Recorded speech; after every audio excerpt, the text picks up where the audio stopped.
ನೋಡಿ, 55x5 technique. ಈ ತಂತ್ರ ಏನು ಅಂತ ಹೇಳಿದ್ರೆ, ದೃಢವಚನಗಳು ಅಂತ ಹೇಳ್ತೇವೆ, ಇಂಗ್ಲಿಷಲ್ಲಿ ಅಫರ್ಮೇಶನ್ಸ್ ಅಂತ ಹೇಳ್ತೀವಿ. ಇದೊಂದು ಶಕ್ತಿಯುತ ಸಾಧನ. ಅಂದ್ರೆ ನಿಮ್ಮ ಅಫರ್ಮೇಶನ್ಸ್ ಅನ್ನು 55 ಬಾರಿ 5 ದಿನ ಬರೆಯಿರಿ. ಇದು ಸಬ್ ಕಾನ್ಶಿಯಸ್ ಮೈಂಡ್ಗೆ ನಿಮ್ಮ ಆಲೋಚನೆಗಳನ್ನು ಕೊಡುತ್ತದೆ. ಉದಾಹರಣೆಗೆ, ಈಗ ಒಂದು ಅಫರ್ಮೇಶನ್ಸ್ ಏನು ಅಂತ ಹೇಳಿದ್ರೆ, ನಾನು ಹಣವನ್ನು ಆಕರ್ಷಿಸ್ತಾ ಇದ್ದೇನೆ ಅನ್ನೋದನ್ನ 55 ಬಾರಿ 5 ದಿನಗಳ ಕಾಲ ಬರಿಬೇಕು. ಇದರಿಂದ ನಿಮ್ಮ ಸಬ್ ಕಾನ್ಶಿಯಸ್ ಮೈಂಡ್ ಕೂಡ ಅಲರ್ಟ್ ಆಗ್ತಾ ಇರುತ್ತೆ. ಇನ್ನು 369 ಟೆಕ್ನಿಕ್ ಅಂತ ಹೇಳ್ತೇವೆ. ಅಂತ ಹೇಳಿದ್ರೆ, ನೀವು ಅಫರ್ಮೇಶನ್ಸ್ ಅನ್ನು ಬೆಳಗ್ಗೆ 3 ಬಾರಿ ಬರೆದು, ಮಧ್ಯಾಹ್ನ 6 ಬಾರಿ ಬರೆದು, ನಂತರ ರಾತ್ರಿ 9 ಬಾರಿ ಬರಿಬೇಕು. ಇದು ಏನು ಅಂತ ಹೇಳಿದ್ರೆ, ನಿಮ್ಮ ಎನರ್ಜಿ ಫ್ರೀಕ್ವೆನ್ಸಿ ಮೇಲೆ ಕೆಲಸ ಮಾಡ್ತಾ ಇರುತ್ತೆ. ನಿಮ್ಮಲ್ಲಿರುವಂತಹ ಆ ಒಂದು ಶಕ್ತಿಯನ್ನು ಬಲಪಡಿಸುತ್ತದೆ. ಇನ್ನು ಮೂರನೇದು ವಿಶೇಷವಾದದ್ದು ವಿಷನ್ ಬೋರ್ಡ್ ಟೆಕ್ನಿಕ್ ಅಂತ ಹೇಳ್ತೇವೆ.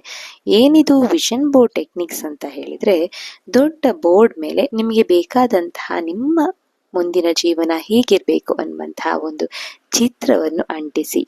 ಉದಾಹರಣೆಗೆ, ಒಂದು ಬೋರ್ಡ್ ಅಲ್ಲಿ ಅಥವಾ ಯಾವುದೇ ರೀತಿಯಾದಂತಹ ಒಂದು ಬಿಳಿಯ ಬೋರ್ಡ್ ತಗೊಂಡು ಅದರಲ್ಲಿ ನಿಮ್ಮ ಜೀವನದಲ್ಲಿ, ಉದಾಹರಣೆಗೆ ದೊಡ್ಡ ಕಾರ್ ತಗೊಳ್ಬೇಕು ಅಥವಾ ಒಂದು ದೊಡ್ಡ ಮನೆ ಕಟ್ಟಬೇಕು, ಒಂದು ಒಳ್ಳೆಯ ಉದ್ಯೋಗ ಸಿಗ್ಬೇಕು ಅಂತ ಇದ್ರೆ ಆ ಒಂದು ಚಿತ್ರವನ್ನು ನೀವು ಬರ್ಕೊಳ್ಳಿ ಅಥವಾ ಚಿತ್ರವನ್ನು ಅಲ್ಲಿ ಅಂಟಿಸ್ಕೊಳ್ಳಿ. ಪ್ರತಿದಿನ ಅದನ್ನು ನೋಡ್ತಾ, ಈಗಾಗಲೇ ನಾನು ಇದನ್ನೆಲ್ಲ ಹೊಂದಿದ್ದೇನೆ ಅನ್ನುವಂತಹ ಭಾವನೆಯನ್ನು ನೀವು ಧರಿಸಿಕೊಳ್ಳಿ. ಇನ್ನು ನಿಮ್ಮ ಪರ್ಸ್ ಅಥವಾ ವ್ಯಾಲೆಟ್ನಲ್ಲಿ ಆದಷ್ಟು ಶುಭ ಸಂಕೇತಗಳನ್ನು ಇಟ್ಕೊಳ್ಳಿ.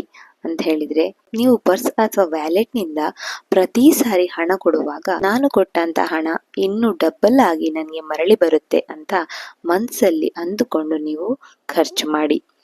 ಇನ್ನು ಎನರ್ಜಿ ಕ್ಲಿಯರಿಂಗ್ ಅಂತ ಹೇಳಿದ್ರೆ, ನಿಮ್ಮ ಕೆಲಸದ ಜಾಗ, ನಿಮ್ಮ ಮನೆ, ನಿಮ್ಮ ಪರ್ಸ್ ತುಂಬಾನೇ ಕ್ಲೀನ್ ಆಗಿ ಇಟ್ಕೊಳ್ಬೇಕು. ಅಂದ್ರೆ ನಿಮ್ಮಲ್ಲಿ ಹಳೆಯ ಕಾಗದ, ಬೇಡದ ಬಿಲ್ಸ್ ಏನಾದ್ರು ನಿಮ್ಮ ಪರ್ಸ್ ಅಲ್ಲಿ ಇದ್ರೆ ಆದಷ್ಟು ಬೇಗ ಅದನ್ನು ತೆಗೆದು ಹಾಕಿ.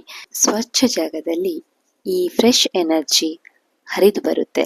ಹಾಗಾಗಿ ನಿಮ್ಮ ಪರ್ಸ್ ಅಥವಾ ನೀವು ಕೆಲಸ ಮಾಡುವಂತಹ ಜಾಗ ಆದಷ್ಟು ಸ್ವಚ್ಛವಾಗಿ ಇಟ್ಕೊಳ್ಳಿ. ಇನ್ನು ಪ್ರತಿನಿತ್ಯ 10 ನಿಮಿಷ ನಿಮ್ಮ ಮನಸ್ಸಿಗೆ, ನಿಮ್ಮ ಸಬ್ ಕಾನ್ಶಿಯಸ್ ಮನಸ್ಸಿಗೆ ಉತ್ತಮವಾದ ವಿಚಾರಗಳನ್ನು ಕೊಡ್ತಾ ಹೋಗಿ. ಇನ್ನು ಧ್ಯಾನ, ಯಾವ ರೀತಿ ಧ್ಯಾನ ಮಾಡಬೇಕು ಅಂತ ಹೇಳಿದ್ರೆ, ಕಣ್ಣು ಮುಚ್ಚಿ 5 ವರ್ಷ ನಂತರ ನಿಮ್ಮ ಜೀವನ ಹೇಗಿರುತ್ತೆ ಅನ್ನುವುದನ್ನು ನೀವು ಕಲ್ಪಿಸಿಕೊಳ್ಳಿ, ಇಮ್ಯಾಜಿನ್ ಮಾಡ್ಕೊಳ್ಳಿ. ನೀವು ಹೇಗಿದ್ದೀರಾ, ನೀವು ಎಲ್ಲಿ ವಾಸಿಸ್ತಾ ಇದ್ದೀರಾ, ನೀವು ಎಷ್ಟೊಂದು ಸಂಪತ್ತು ಹೊಂದಿದ್ದೀರಾ ಅನ್ನೋದನ್ನು ನೀವು ವಿಜುವಲೈಸ್ ಮಾಡಿ.